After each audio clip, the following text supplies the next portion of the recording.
Ja, meine Damen und Herren, Frau Dr. Hänel hat uns also in der Tat einmal Gedanken aufgezeigt,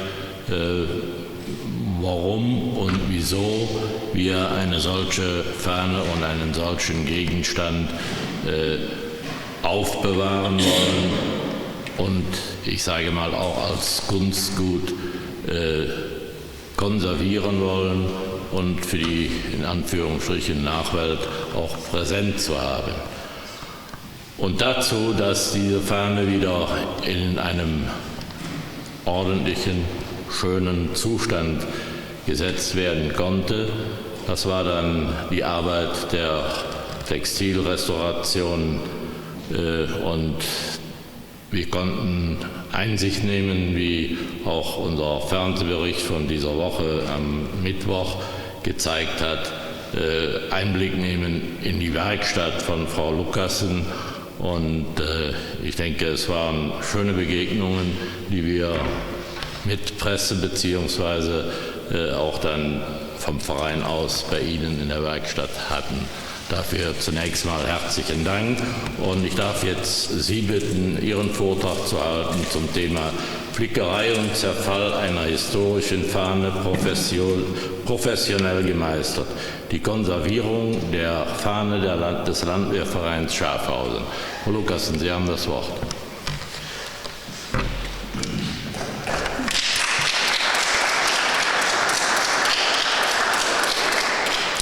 Danke, Herr Reuter. Schönen Nachmittag, ihr lieben Anwesenden. Es ist gut, so viel Interesse zu erleben für Ihre Lokalgeschichte. In diesem Vortrag würde ich Ihnen gerne zeigen, wie die Konservierung dieser Fahne zustande gekommen ist. Und ich möchte anfangen mit einem Zitat aus einem Reinigungsforum, das ich gegoogelt habe. Mit Schreibfehler. Die sind nicht von mir. Weiß einer von euch, wie ich eine Fahne flicken kann? Die ist ein bisschen eingerissen und ich muss sie unbedingt flicken. Wäre um jeden Tipp dankbar. Nähen kann ich die nicht, dann reißt die noch mehr ein. Später mehr darüber.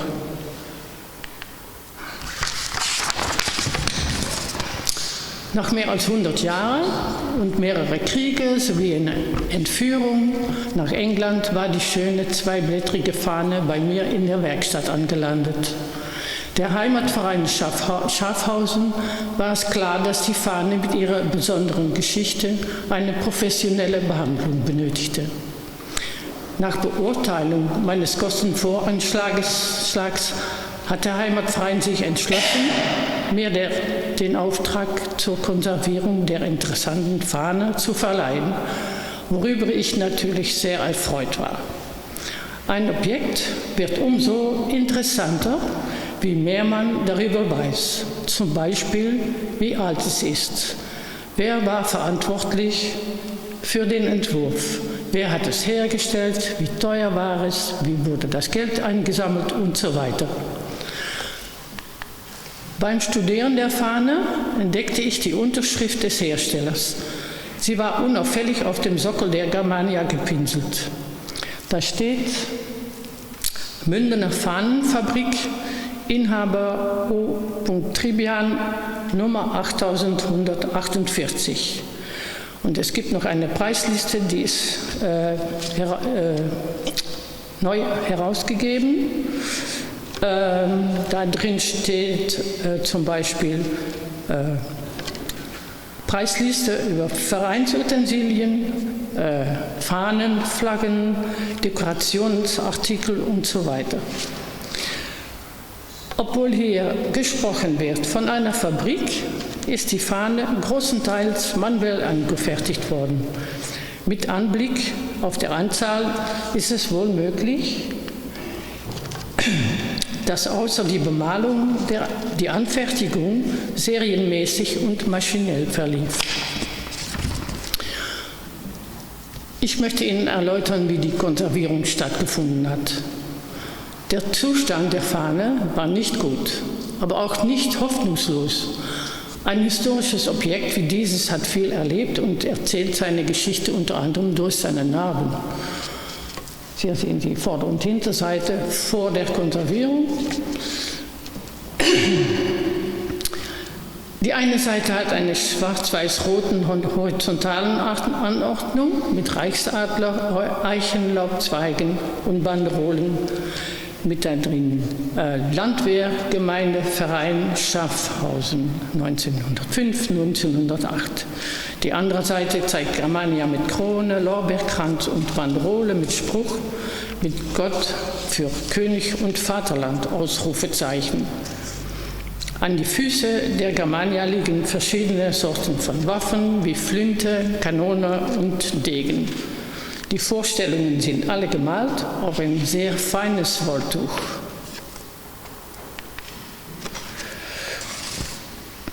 Die Verwüstung der Zeit hat ihre Spuren hinterlassen, aber auch der intensive Gebrauch hat seine Folgen. Wir sprechen von Verfärbung, Verschmutzung, starke Falten, Faserbrüche, abgenützter Malschicht, Risse mechanischer Art wie Winkelhaken, kleine und größere Löcher, die sind wahrscheinlich hervorgerufen von Insekten, möglich Motten oder andere wolleliebende Schädlinge. Hier sehen Sie die Löcher.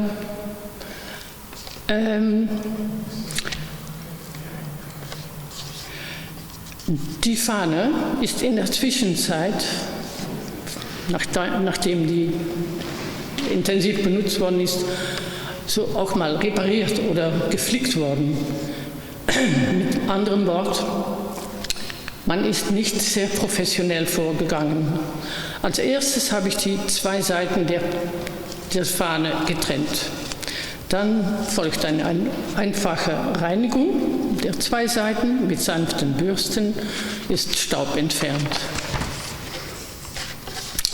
Die Hinweise, dass die Fahne früher mal repariert wurde, ist vor allem der schlampigen maschinellen Zusammenstellung von Vorder- und Hinterseite.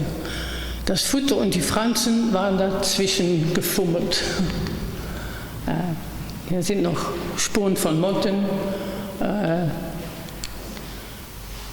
Dieses maschinelle Flicken und hier sehen Sie die Nähte, die nicht mehr zusammengenäht werden konnten, die blieben dann offen stehen, weil die nicht gut zusammengestellt waren. Mit einer Nähmaschine sind nicht sehr korrekte Reparaturen. Ich habe noch was. Wie schon im Zitat aus einem Reinigungsforum klar wurde, gibt es immer noch Leute, die keine Ahnung haben von professionellem Handeln. Oft hat das unumkehrbare schädliche Folgen. Mit einer Nähmaschine sind nicht korrekte Reparaturen durchgeführt worden, wodurch die Fahne sich verzogen hatte. Sogar so, dass die Nähte an einer Stelle nicht mehr zusammenpassten. Die Handlungen mit Nähmaschine gehen zwar schnell, aber die sind nicht so kontrollierbar wie eine manuelle Vorgehensweise. Die Entfernung der maschinellen Stickfäden ist eine präzise Aufgabe. Mit Pinzette werden alle Fädchen, die der Maschinenstickerei hinterlässt, entfernt. Man muss darauf achten, dass keine anderen Fasern weggenommen werden. Das ist das Futter. Und Sie sehen an die Falten, dass das nicht funktioniert hat.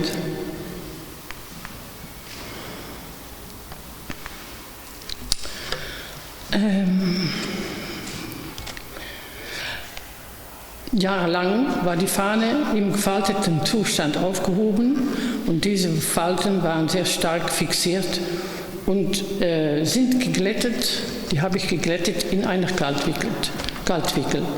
Das ist ein künstlich kreiertes, feuchtes Klima. Ja, das ist es. Ich bin nicht ganz dabei. Hier sehen Sie, wie ich den fehlenden Naht wieder geschlossen habe.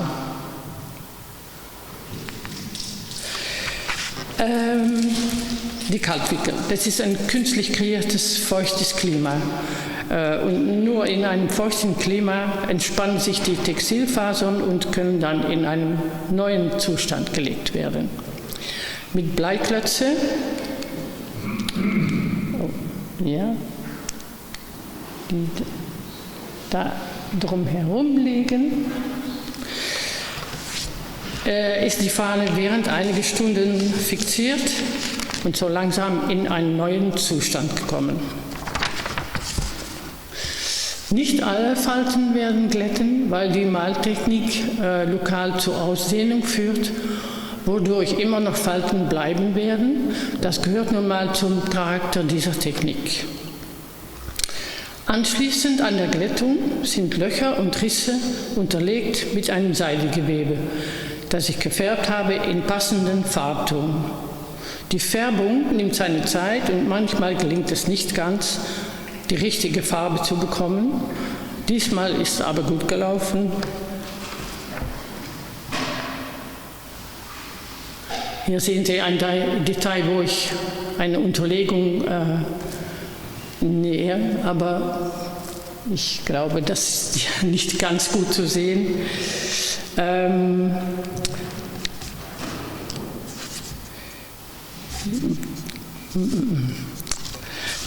Für diese Fahne benötigte ich 4 Farbtöne und sie sind mit einem sehr feinen Seidendraht. Deswegen können Sie es ja auch nicht ganz gut sehen hier, ist die aufgetragen worden.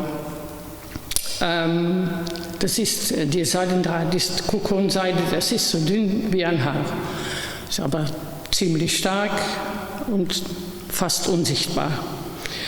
Auch der Seidendraht wurde in passende Töne gefärbt. Hier sehen Sie, das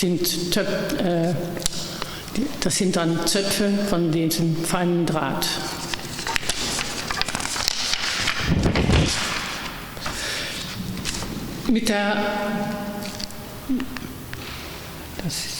Hier sehen Sie noch einige Details mit diesen Seiden unterlegten Stellen. Mit der Aachener Gemälderestauratorin Steffi Kohr habe ich überlegt, ob die Malerei stabil ist und wie ich diese Risse im bemalten Teil am besten behandeln konnte. Auch die feinsten, dünnsten Nadeln würden die Malschicht beschädigen, also suchte ich eine Alternative. Die Gemälderestauratorin hat mir geraten, die Risse mit Befa-Film zu kleben. Der Film bleibt geschmeidig und bewegt, wenn nötig, mit dem Gewebe mit. Hier sehen Sie die Stellen hier, die glänzen so ein bisschen. Und damit sind dann die Risse im Gemälde unterlegt.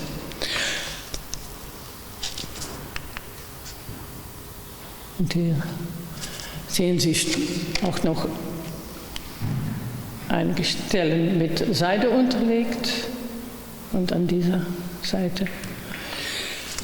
Es gibt ein professionelles Prinzip in der Textilkonservierung. Eine Konservierungsmaßnahme muss Eine Konservierungsmaßnahme muss rückgängig gemacht werden können, und zwar ohne neue Schäden zu verursachen. Es ist wichtig, wegen der Möglichkeit, eine bessere Alternative anzuwenden, wenn neue Einsichten darum fragen. Bei dieser Konservierung war das auch einmal der Fall. Ein Winkelhaken, hier sehen, lief durch ein bemaltes Teil der Fahne und anfänglich habe ich den Riss unterlegt mit Seide, Nadel und Faden. Trotz der sehr dünnen Nadel sind aber kleine Beschädigungen in der Malschicht entstanden. Das sehen Sie hier, so kleine Flecken. Das ist, wo ich mit der Nadel eingestochen habe. Ich habe mich dann entschlossen, diese Behandlung auf eine bessere Art auszuführen. Das bemalte Teil ist zuerst mit Bevafilm geklebt und das unbemalte Teil konnte ich mit Nadel und Faden unterlegen. Die beschädigte Bemalung habe ich camoufliert mit Farbbleistifte von Staedtler.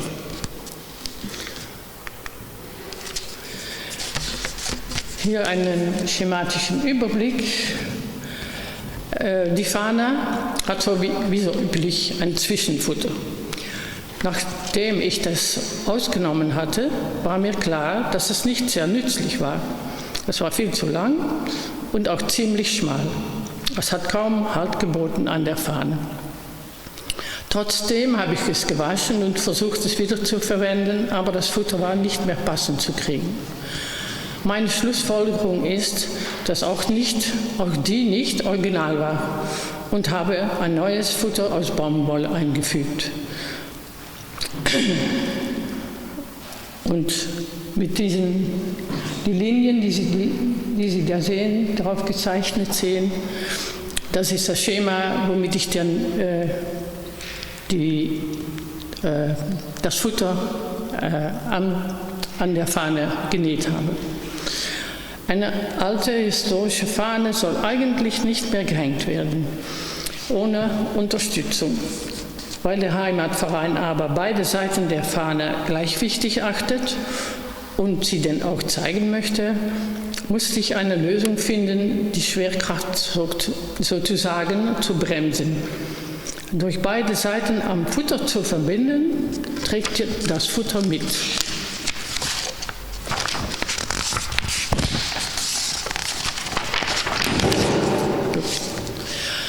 Das neue Futter habe ich an der Seite des Reichsadlers befestigt auf die horizontalen Nähte. Danach ist die Germania-Seite am Futter verbunden durch vertikale Sticklinien mit einem Bausteinmuster. Mit einem schmales Glasbrett zwischen Futter und Fahne konnten Vorder- und Hinterseite separat am Futter befestigt werden. Zum Schluss musste ich die Fahne wieder zusammennähen. Vorher sind unkorrekte Säume rund um der Fahne herum geglättet und neu gefalten worden. Das war notwendig, um beide Seiten zusammenzupassen. Zuerst sind die Franzen an der Innenseite der Germania genäht. Die Adlerkante war ein wenig größer und die originalen Säume, bevor der maschinalen Reparatur, sind nicht mehr herauszufinden, also habe ich meine eigene Schlussfolge ausgewertet.